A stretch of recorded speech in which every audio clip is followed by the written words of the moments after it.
nous c'est nèg Haitien nous ye. Petit Nago, petit Congo yo, petit Dahomey. Oh oui, bon Dieu par nous, c'est l'Éternel. Olohou, mon Dieu. Yeah.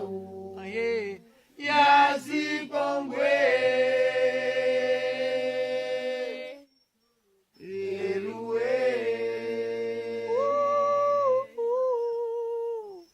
Songez bien, c'est Guinée nous y est tout bon vrai. Aïe aïe aïe, rôle pas nous, c'est pour nous défendre. Oh oh oh, religion. Oh oh oh, ancêtre nous yo. Oh oh oh, c'est Vodou.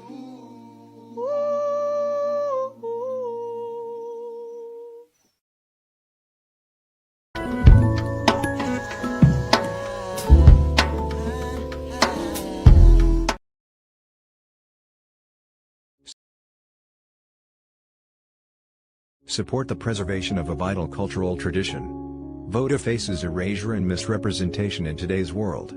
Your support ensures Vodou's future and cultural integrity. Help preserve this vital culture today. Honor and respect, honor and respect, honor and respect. Divine all blessed greetings and salutations this Friday edition of Revolutionary Hoodoo, New Orleans Voodoo Secrets and Recipes. We say Voodoo Hoodoo 101, powered, produced, promoted, sponsored, and supported by NOIVD, New Orleans International Voodoo Day. Through an international partnership, New Orleans International Voodoo Day becomes a major annual event in New Orleans, bringing peace, relief, and healing, and connecting New Orleans with Benin, Haiti, the major points of the slave trade and hub of Vodou, as well as all nations where African traditional religions are practiced, and in a healing circuit and drawing visitors from around the world. Our goals, New Orleans International Voodoo Day, is dedicated to honoring the rich cultural heritage and spiritual traditions of Vodou, and Voodoo, a vibrant and ancient African diasporic practice. And we continue to invite your support, your participation, volunteership, donations, and certainly sponsorship by visiting us at www.voodooday.org, www.voodooday.org. You can also find our new GoFundMe link there for those of you who wish to donate. Any amount will do. We certainly do appreciate the large amounts, but if you can give 5, 10, 20, 100, 500, we would certainly appreciate it. As well as our sponsorship tiers can also be found on the website. For those of you with businesses, brands that wish to unite with us in advertising and contribute and receive advertising and promotion by way of this historic cultural event. And we're always grateful and appreciative of those who show up and participate with us and for us live in chat, but also in social media. We're thankful for our social media participants on our Facebook pages, groups, profiles, our international listenership by way of LinkedIn, YouTube, Twitter X, and certainly and always Instagram. And again, we're thankful for those who do take the time to show up live in the chat. Greetings, beloved Nina Lloyd, and peace and blessings to you and yours, Daniel Neal. We certainly do appreciate your continued support and appreciation. And of course, we honor and acknowledge the return of Elder Reggie from Accra, Ghana. I'm sure he has stories and energy to share with us tonight, and we certainly look forward to unmuting him momentarily. Leader and founder of Shrine of the White Cloth, here on the platform we see and identify as Green Soap. He has just returned with some of his new initiates, and we certainly do appreciate his attention to the podcast. Certainly, Queen Mother, Sister Toni Val Martinez, community mother, community activist, community agitator. We certainly do appreciate her presence and energy. And my godchild, second priest, our executive producer of our coming docu series, Respect the Voodoo, Brother Tyson Horn, and our beloved Queen Mother Bianca Johnson, Plessy initiated member of La Source, Ancien on 4. Tyson is also an initiated member of La Source, Ancien on 4. And they're all committed co-administrators and producers and promoters of NOIVD, New Orleans International Vodou Day, now in our third year. So moving forward tonight, we want to share and talk about and hear your experiences as it come on now, what's going on with my computer? As it relates to our ongoing ancestral topic, but more specifically tonight, ancestral offerings and feeding the dead from Ouida to Haiti, the West Indies, New Orleans, and the diaspora. When we speak of ancestral offerings, we speak of feeding the dead. We are speaking of one of the oldest spiritual technologies known to humankind. This is not superstition. This is not fear. This is not fantasy. This is the original covenant between the living and the departed, the agreement that says, as long as we remember you, you will continue to walk with us. As long as we feed you, you will continue to guide us. In every African traditional religious system, from the sacred earth of Ouida, Benin, to the mountains of Haiti, from the islands of the West Indies to the streets of New Orleans, this act of feeding the ancestors is not a relic of the past. It is a living science. It is a cultural inheritance.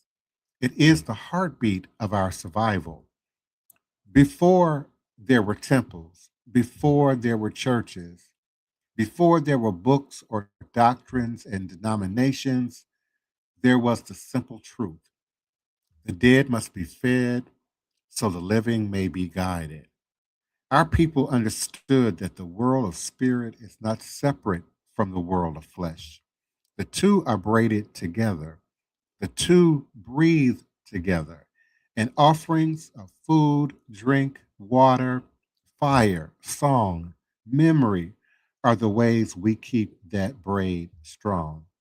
In Ouida, Benin, where the red earth holds the footprints of centuries, offerings are not simply placed, they are presented. They are announced, they are invited into relationship. Palm oil shrines like sunlight on water, cornmeal is laid down like a map, tracing the pathways of the spirit. Gin is poured not as a drink, but as a libation, a signal flare to the invisible world. Kola nut is broken as a gesture of respect. And when the elders speak the names of the departed, the air itself shifts. The ancestors arrive. They sit, they listen, they partake. And in that moment, the living and the dead breathe in the same rhythm, sharing space, sharing memory, sharing purpose. This is not metaphor. This is lineage. This is continuity. This is the way our people have always ensured that no one is forgotten and no one is left behind. From the shores of Benin, this practice traveled, sometimes by choice, sometimes by force, always with intention, across the Middle Passage, where so many of our people became ancestors before their time. The offerings changed shape, but never lost meaning. A handful of rice, a sip of water, a whispered name in the darkness of a ship's hold. Even in chains, even in terror, Our people fed the dead because they understood that the dead were the only ones who could help them survive this unimaginable nightmare. They understood that the spirits of those who crossed over violently would become fierce protectors, fierce guides, fierce witnesses. And when the survivors reached Haiti, in Haiti, the land of mountains, the land of revolution, the land where the spirits walk boldly and unashamed, the offerings evolved again. In Haitian Vodou, the Gede and the ancestors are fed with rhythm, with laughter, with rum, with peppers, with smoke. They are fed with irreverence and truth. They are fed with the understanding that the dead is not an ending, but a transformation. The Gede remind us that the dead are not fragile. They are not distant. They are not silent. They are powerful, present, and hungry for connection. They want to be remembered. They want to be honored. They want to be fed. In the West Indies, offerings become woven into the fabric of everyday life. A plate set aside at dinner, a candle lit in the corner, a glass of water placed on a windowsill to cool the spirits passing through. The dead were not locked away in cemeteries or confined to holidays. They were family. They were consulted. They were honored. They were fed. And in feeding them, the living received guidance, protection, and clarity. Then there is New Orleans, this crossroads city, this spiritual port, this place where Africa, Haiti, the Caribbean, and the American South all meet and mingle. In New Orleans, the tradition took on flavor all its own. Here, the dead walk with the living in second lines. They dance through Congo Square. They sit on stoops and porches. They linger in the shade of live oaks. In New Orleans, voodoo and hoodoo offerings are as diverse as the people themselves. Coffee for the elders, cigars for the old men, sweet cakes for the grandmothers, water for the newly departed, and a plate of whatever you're cooking for the ones who still love the smell of your kitchen. Because in New Orleans, we understand something deeply. The dead don't stop being who they are. The dead don't stop being who they were just because they cross over. If your uncle loved red beans, you feed him red beans. If your grandmother loved chicory coffee, you brew her a cup. And if your people loved music, you give them music. Offerings are not random, they are relational, they are personal, they are intimate. Across the diaspora, the act of feeding the ancestors is a declaration. I remember you, I honor you, I still need you, and I know you still walk with me. Offerings are not bribes, they are not payments, they are nourishment, energetic, symbolic, and spiritual. They keep the lines open, they maintain the contract. They remind us that we are not self made, not self created, not self sustained. We stand on shoulders, mighty and great ancestral shoulders. We walk on bones. We breathe because someone before us refused to stop breathing. And when we feed the dead, we are not only giving, we are receiving. We receive clarity, we receive protection, we receive correction, we receive blessings that were stored up long before we were born. We receive the wisdom of those who lived, loved, fought, and endured so that we could exist.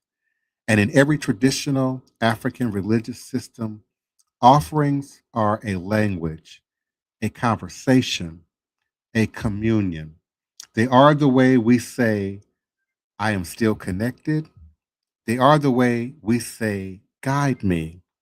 They are the way we say, I am listening. And today, as I draw my opening to a close, in the diaspora, as we reclaim our traditions, as we rebuild what was scattered, as we restore what was interrupted, the act of feeding, honoring, and acknowledging the ancestors becomes even more important. Because when we feed them, we feed ourselves. When we honor them, we honor our own becoming. When we call their names, we strengthen our own names. So whether you are in Ouida, Haiti, Trinidad, Brazil, Jamaica, New Orleans, or anywhere in this vast diaspora, remember this: the dead are not gone, the ancestors are not silent, and the offerings you give are not small. They are the bridge, they are the key, and they are the way home. All is a blessing. Ashe and Ayibobo. And please come in, my beloved co-host, Queen Mother Sister Toni Val Martinez, then our beloved Elder Reggie, Green Soap, fresh on his return from Accra, Ghana, in sacred ceremony, our beloved brother Tyson Allen Horn, and our Queen Mother Bianca Johnson Plessy. What say you, beloved? Hello, everyone. How are you, illustrious panel, and those listening in the audience? I would like to hear Elder Reggie's take on feeding the dead and his adventures he just came back from. Elder Reggie? Yeah, thank you, Sister Toni. Thanks, Divine Prince, for always an excellent show. I was able to listen to the last two shows, tonight being Friday, so that would have been Thursday night and Wednesday night. Brother Tyson, how you doing? And Sister Bianca and Brother Josh, I don't see him, but he was participating in the other nights. I love you guys and I appreciate what you guys are doing because you're standing on truth and you're moving in a direction that a lot of people are not moving in. We got to continue what we're doing because I think we are doing it the right way. Now, to share up on what I did experience and what I did come through, I took some women over to we went over into the Volta region in Ghana to get initiated into the society that is called Mami Wata. It falls under the banner of voodoo. These are not Orishas, they are Voodans, the same ones that is celebrated and honored in Benin, West Africa. Now, as dealing with the ancestors, it's very, very important. In order for me to get these ladies initiated, we had to do some strong, strong ancestral work because a lot of the ancestral work that was needed to get the energies moving on their behalf had not been done. They did have altars within their homes. They did set up water. They did set up coke, gin, and whatever other nicety they wanted to leave to their ancestors. But the problem was they were not calling their ancestors, and the ancestor was not being receiving the orphans that they had. So we had to get some of that work cleaned up, and we did do that. And with that being said, I'm so honored for this show because those in the listening audience, no matter what channel or what panel you on, and if you are holding to the ATRs and you're listening to your Egbe, you're listening to your Egunguns, you're listening to whatever name you call them by, I need you guys to not just give offerings, form of way of communicating with them. If it seems as though you're in front of the altar talking to yourself, do it. Don't worry about who's saying, oh, is he has a problem talking out loud, no one is around. They are there. Please know that. Please remember that. So when you bring forth an offering, say Mama, Papa, or Uncle Charlie, Auntie Annie.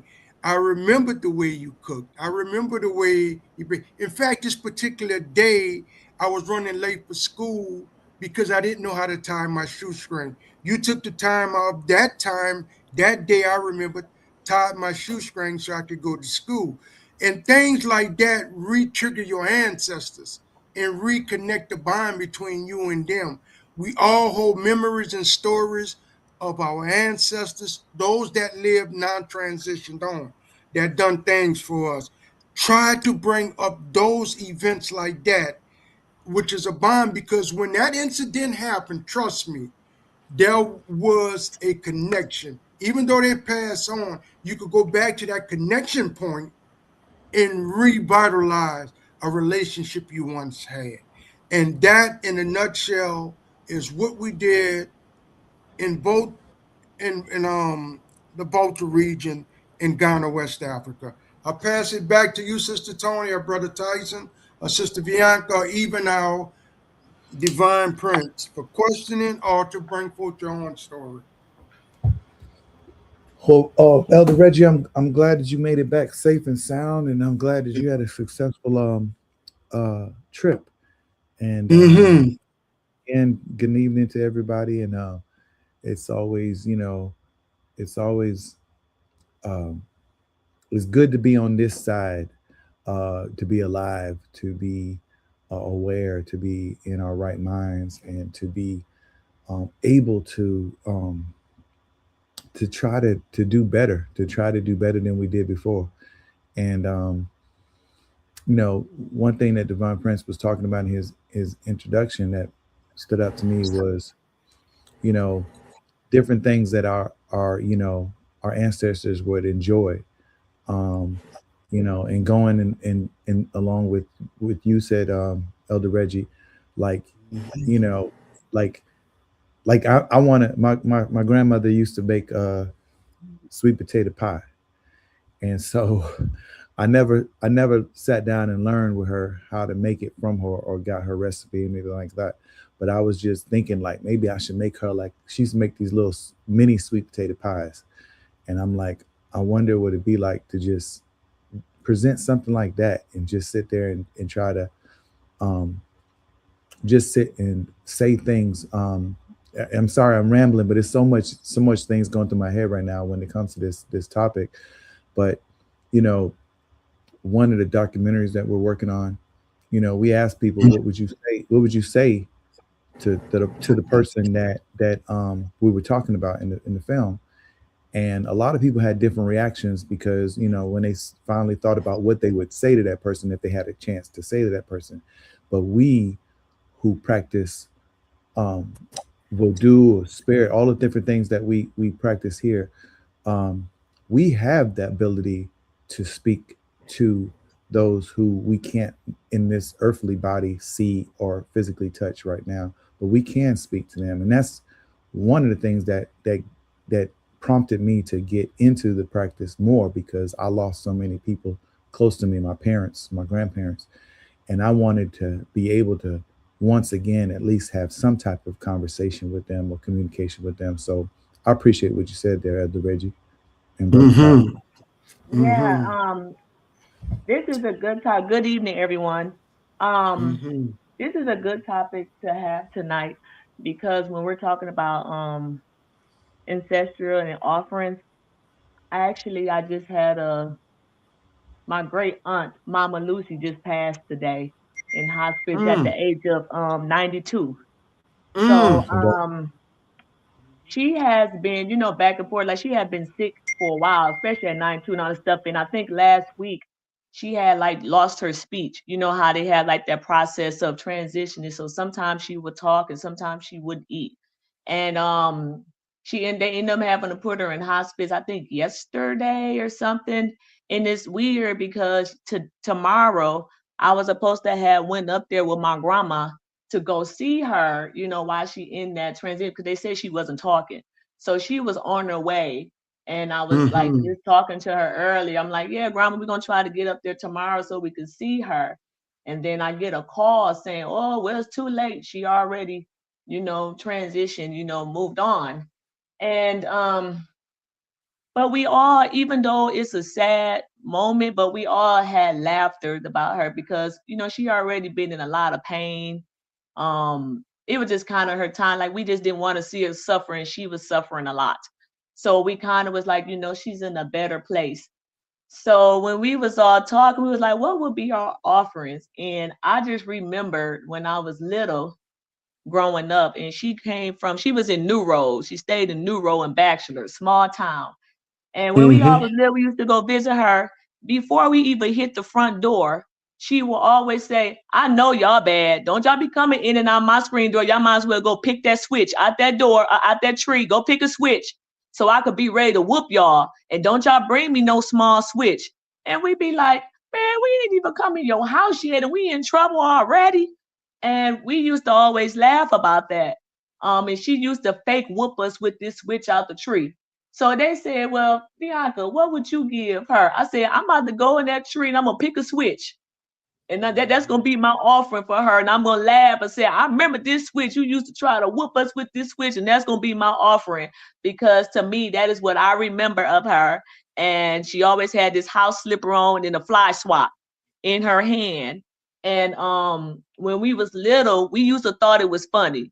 Like she used to chase us around this house with this switch and laugh and try to whoop us with it. And before we used to be scared, but we thought it was a funny and a joke. So I told her, I said, when I go to the funeral, I'm going to get that switch and I'm going to lay it right on there. And that's going to be my offering to her. And when we talk about offerings, it could be anything, just like you say, with food or coffee or anything that reminds you of them. But I know that switch always been a big thing for her, and everyone laughed at me because they were like, Bianca, you full of jokes. Like I said, I always been so jokey with her, and I was one of them smart mouth kids that always joke about everything. So I said, yep, that's gonna be my offering to switch, and she gonna laugh up there, right? Like I knew that girl was gonna do that. There's actually cultural continuity there, whether you realize it or not. There are masquerades in West Africa where the Egun or the spirit, depending on which masquerade is coming through, they carry long switches, and often the guides and the assistants that sort of handle, the spirit, the Egun, and keep it from, getting out of control. They typically also carry a switch, but the spirit enhanced suit will chase people. And I've asked West Africans from various ethnic groups and regions, to sort of explain that. And I often get it is a symbol and a representation of correction. Much like, you offered, much like, Big Mama boxing your ears in church or pinching your shoulder when you wasn't, pay attention. And so they will, use the wit to symbolize, sort of bring correction, order, and reorder to society. What say you, Elder Reggie? Have you witnessed that in person in West Africa? Yes, I have. And what it is, it's like oral, ORO. These are different societies. Societies are so big. And what societies are doing, they are trying to correct, bring morality, trying to bring a form of order to life, incorporating those that passed on to those that are living. And so they have these secret societies that have come out with switches, or they're just actually some of them are just run. When you see the Vembetos, the dancing hut, or whatever, they are really night guards. Even though the ones we see in ceremony in the day is more of a representation of it, but those spirits move at night. If people are doing illicit things or things not of becoming of themselves, those spirits put a chastisement on it. And that's what the switch represents from a lot of the societies. And they're mainly going after young males. So let's say from the age of 6 to 26, because that is the wayward sometimes of a community that falls out of character. And they're always trying to keep them in alignment in character because those males are needed to keep the community moving forward. And so you'll see those energy comes out. But what I want to just add right quick to Sister Bianca, from this day forward, you use that switch as code, CODE. Whenever you need that particular auntie energy or anything, you do bring that switch to the altar. You don't have to stay on the altar, but when you need to work with her need, what she used to do, bring the code, bring the switch forward. It's a code that she will be able to pick up from the other side to know that you on this side is requesting something of her. Thank you. Thank you. Mm-hmm. You know, I was probably most closest to my mother's mother, and I was blessed to receive one of her jewelry boxes when she transitioned with some unusual items in it, as well as some of her jewelry. Um, a really unique tea set in red that they don't even produce anymore. They probably found it, you know, to be harmful uh, to humans. But beautiful red tea set, and I use that and keep that also on the shrine. At least Mm-hmm. once a year, I make my way into the Mississippi Delta to the area of the region where my father's people inhabited, and my great grandparents now have a commercial cotton field over where they were buried. And so I Mm-hmm. make a trip every year and pull up at least one whole cotton plant out of that field, and I bring it back, you know, from the root to the flower, and I use it, you know, in my work, my ancestral work. I use it on the shrine, and I use some of the cotton in creating gree-grees for other people.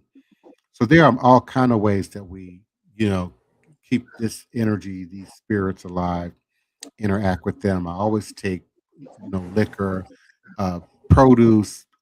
Sometimes we'll offer meat, you know, of various types.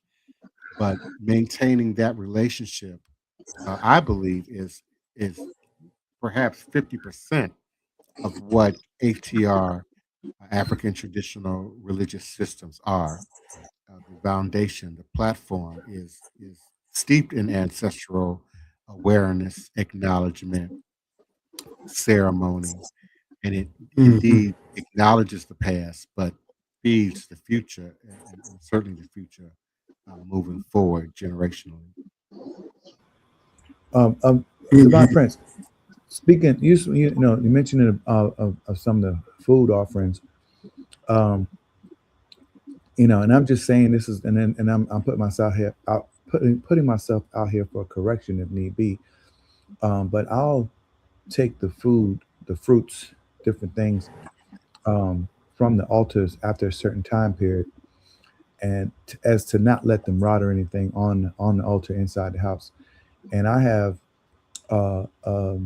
found an area outside near my home, near a creek, that you know, there's it's basically a stump, and it's weird because this stump had like barbed wire wrapped around it, but it was just out of nowhere that this stump was back there, and I you know, made that my outdoor altar to present the foods and some stuff like that, to either whether I'm presenting them or I'm taking the food that's been on the altar outside.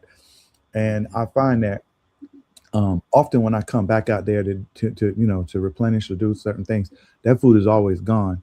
So is that another way of just like keeping the cycle of things going? Because I know that the animals, you know, deer or whatever, coyote or whatever out there might be eating this. Is that you know, something that's practiced as well, or is that just happenstance on what I'm doing? I mean, well, there's certainly an organic process that happens, and nature certainly will consume, and the spirits will certainly consume.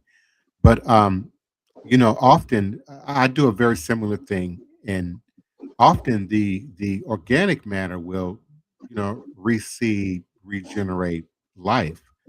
I've, you know, contributed to my gardens, you know, because of scraps of organic matter that begin to turn, or you know, I removed it before like a 4 day period, and we'll put it outside, and you know, I've grown beans, I've grown other um, produce and product from sort of recycling, for better words, the offerings back into nature. But even culturally, historically, there is some degree of the offerings that are consumed by the participants. Nothing is really wasted per se, unless you are uh, cleaning something negative, removing some toxic. We often won't consume that particular offering. But it's very common to offer the loa, for example, in Haitian and Louisiana voodoo. Cooked foods, really well prepared buffets of food, and it will be shared in within the dynamics of the community. There are certain loa and certain deities that we feed and that we serve, that we acknowledge. That part of that process is the consumption of a portion of the offerings. So yeah, that's not unusual at all. And picking a place, on your property, sort of spiritually and organically, is something that I've often done as well when I've had to move or relocate to a new area. You kind of remap your environment in terms of your practice, and then you create that sacred space where you need it to be. I see. I Mhm. find I connect with my parents when I go. I need to get to water to connect with them because that's where we had our greatest times, on the water, fishing and crabbing. And I love to just go and sit there quietly and think about those times and even talk to them. Like I'm talking to y'all right now. Like, Mama, did you see that? I almost had that fish, man. And I talk to him like that. And my daddy, I don't never really tell him about the fish because me and my mama outfished him every time. I don't know why he wasn't good at catching fish. But just sitting there in the quiet and remembering them, and it makes me really think about stories she told me. Um, I got my largest education from her on her life while we were sitting next to each other, fishing, calmly just waiting, fishing, and her telling me the stories and passing down stuff to me. So whenever I'm at the water, whenever I'm feeling, that I need to contact her, my daddy, I got to go to the water. Even if I'm not fishing, I just need to go sit there. I mean, I would go Mhm. there with a pole and no bait and just throw it in the water like I am fishing, just to be going through that motion of what we Mhm. used to That's do. this Sister Tony. That's a beautiful process that you're doing. Years ago, I had to go through the Latin community to go to what's called a bembe. For those in the listening audience, you know what a bembe is. A bembe is a drumming, but you're going to be calling mainly the orishas or a deity, which is not an ancestor. But as you go to the drumming and you continue to do what you do, a form of communication is presented. And so, Sister Tony, what I'm trying to relate to you is when you go to that body of water, there's a memory that's drawing you back to a safe place. And when you go back to that safe place, you allowing that portal to open between you and your loved ones, your parents, and that communication can continue there. This is what I'm trying to say. Sometimes we make an indelible mark in space and time. And you can go back to that space and time and reconnect. Even though one is transitioned to the other side and one is still on this side, that space and time remembers. And so that's a beautiful, beautiful thing you're doing. And this is also why I'm trying to speak of what's called code, CODE. And these are tangible items: a piece of clothing, a mirror, a bicycle, if you still have it, that you had a relationship with a person that's passed on with. Food items are okay. That's fine and dandy. That's an offering. But sometimes we need something to be remembered because when people are being crossed over, and I seen it all last week, they want to be remembered. If they are remembered, they come to the forefront to help you in every which way possible.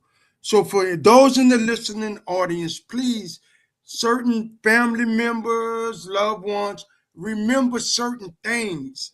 Not necessarily the food out of them. I love that. I respect that. But let's try to move to some items that has a signature between you and them if you need them for anything. And I'll leave it at that. Ashe, Ashe. And we certainly appreciate all of your contributions and support, Elder Reggie, Mm-hmm.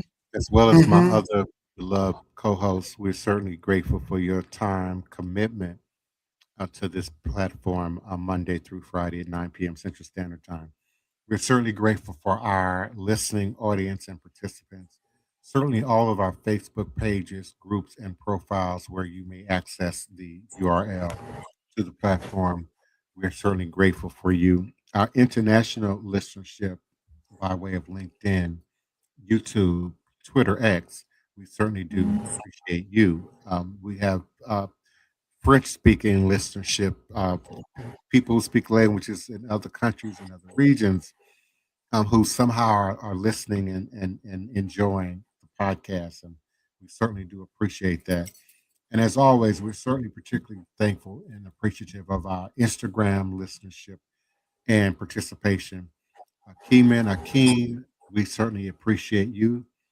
Dot Cash 86, greetings and salutations to you and yours.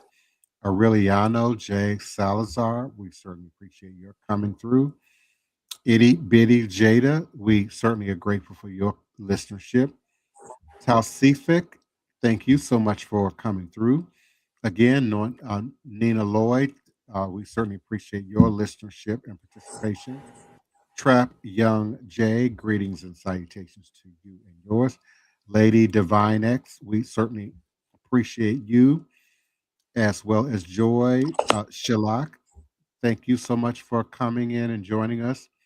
Greetings and salutations to Apostle Hudson, to you and yours. Thank you so much for your continued support and appreciation. A fucking nobody joined us again tonight. We certainly do appreciate you. And Oyeni Shango, Aboye, we certainly appreciate your coming through and listening. And positive blessings, send life. Positive blessings and love. We certainly appreciate you for joining us again. And we continue to invite your support and participation Monday through Friday, weeknights at 9 p.m. Central Standard Time on a platform near you. And certainly, we invite you to use the QR code in the top left corner of your screen to upmute your mic, upmute your camera, and come on panel on the board and join us in the discussion. And we look forward to meeting you here again on Monday night. All is truly and indeed a blessing. And I will now pass the mic over to Elder Reggie for closing commentary and for our advertisement. Mm-hmm. Thank you so much, Divine Prince. Before I read the advertisement, please, I'd like to do a clarion call out to the collective audience that's listening. We have a GoFundMe for the New Orleans International Voodoo Day. This is very important. Please support us through sponsorship. Support us if you can, whatever you can through the GoFundMe. And this is one of the reasons why. On the 24th, when we do our day of celebration, we start off with a procession. At those processions, we go to 10 different markers. And when we are at those markers, we are making offerings to our elevated ancestors that endured slavery, that endured Jim Crow, that endured hangings, and every atrocity that you can think of, through revolutionary spirits, doing what we call freedom marches, civil rights marches. They done it, and a lot of them are not remembered. And in the procession part of the New Orleans International Voodoo Day ceremony, we tried to make offering and remember them. And your donations, your GoFundMe would help us purchase the items to make offerings to our elevated ancestors. With that, I'd like to read our advertisements.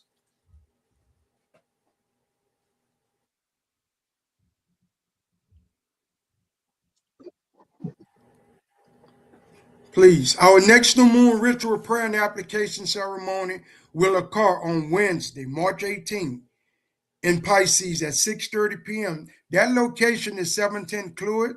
We call that area the Cluid Garden, a ritual spiritual welfare gathering and application ceremony.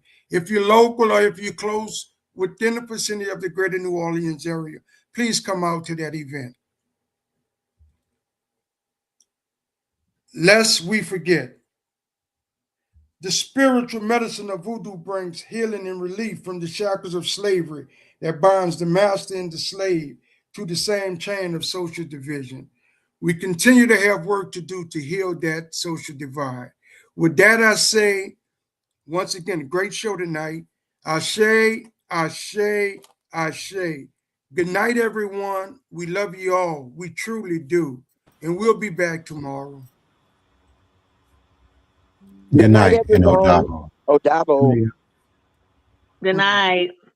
Good night, yes. Mm-hmm. What is your name? David. Davut. How are you? I am very good. Thank you so much. Very fine. I am very happy here. Welcome to my family. Thank you so much. Ladies and gentlemen, welcome to Benin Republic. We are actually arrived to one village right now. It's called Kome, and we're gonna have a traditional and religious dances from Voodoo religion. Voodoo religion is actually very, very famous here in Benin and in Togo, parts of Nigeria. So we are going to experience the dance, which is dedicated to the spirits of the dead. So that's gonna be interesting. Don't touch it. No touching. Okay. No touching. But filming, no problem? No problem. Okay, but no touching. No problem. Okay. Tells me no touching.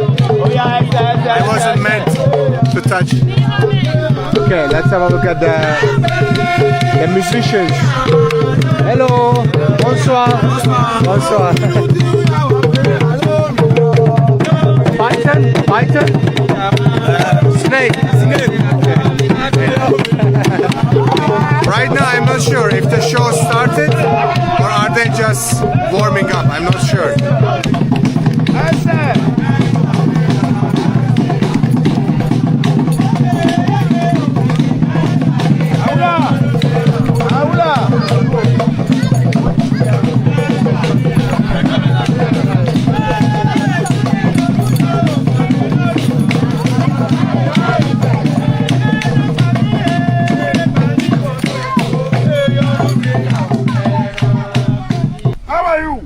I am good. How are you? Are you very fine? Saba. Oh, he speaks English even. That's pretty cool.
Old man?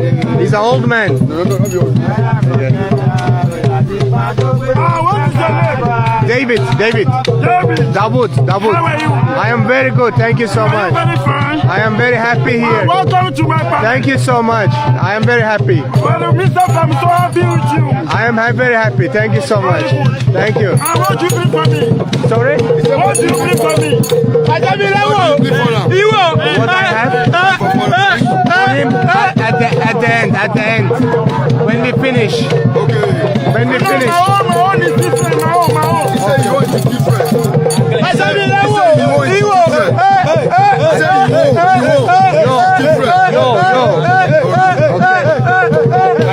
I don't understand. Okay, why is it?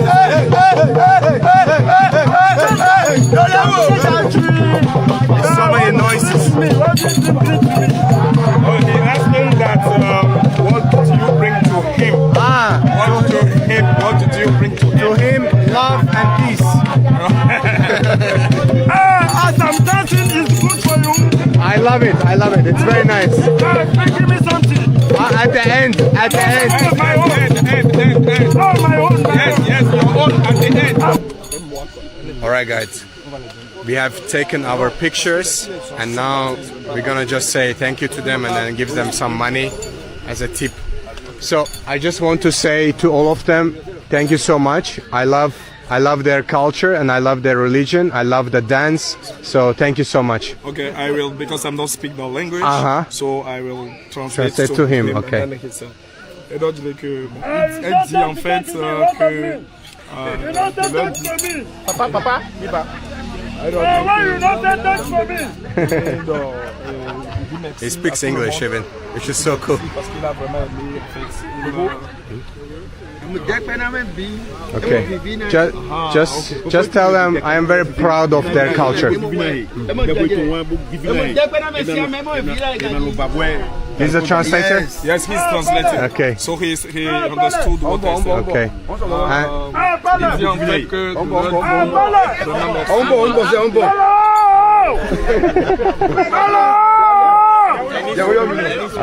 I have no idea what's going on. Okay. You can come in. C'est la première fois qu'il voit ça dans les vidéos. Okay, we still get the translation.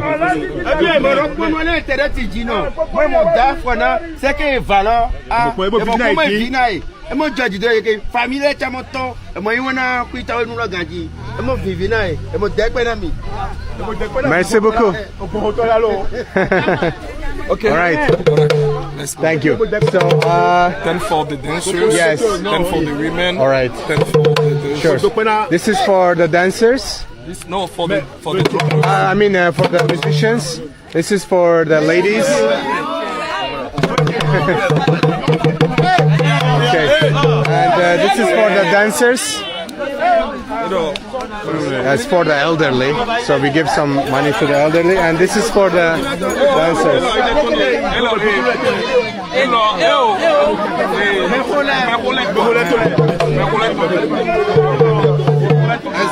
Oh, I hope it doesn't become chaos.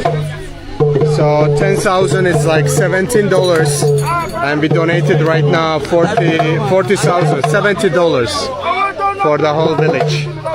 Thank you so much. Merci beaucoup. On va partir à la maison. We go to restaurant. Yes, okay. Bye bye. Merci beaucoup. Merci beaucoup. Bye bye. Thank you so much. Merci. Bye bye.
Allow me to show you something.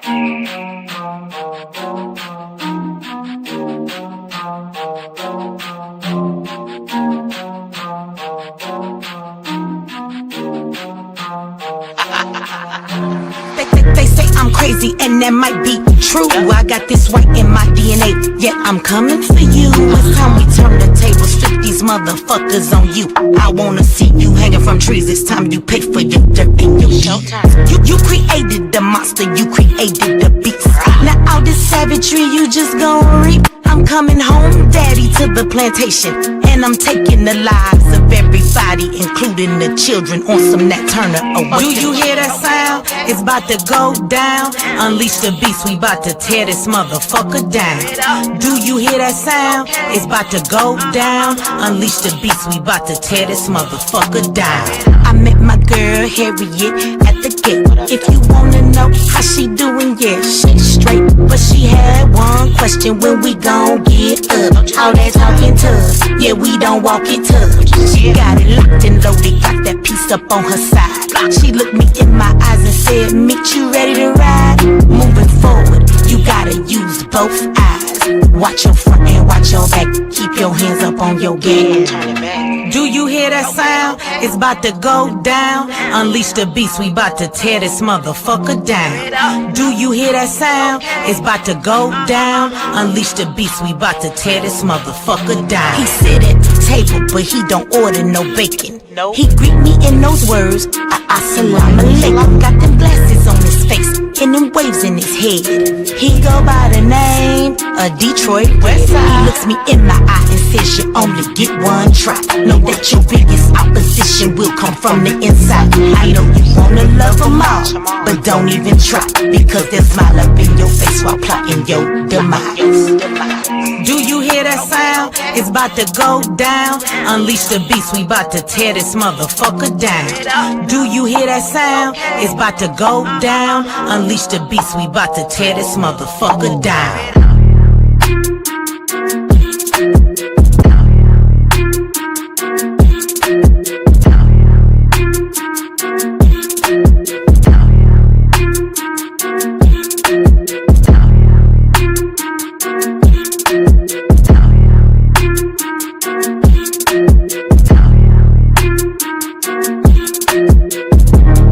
We are the children of the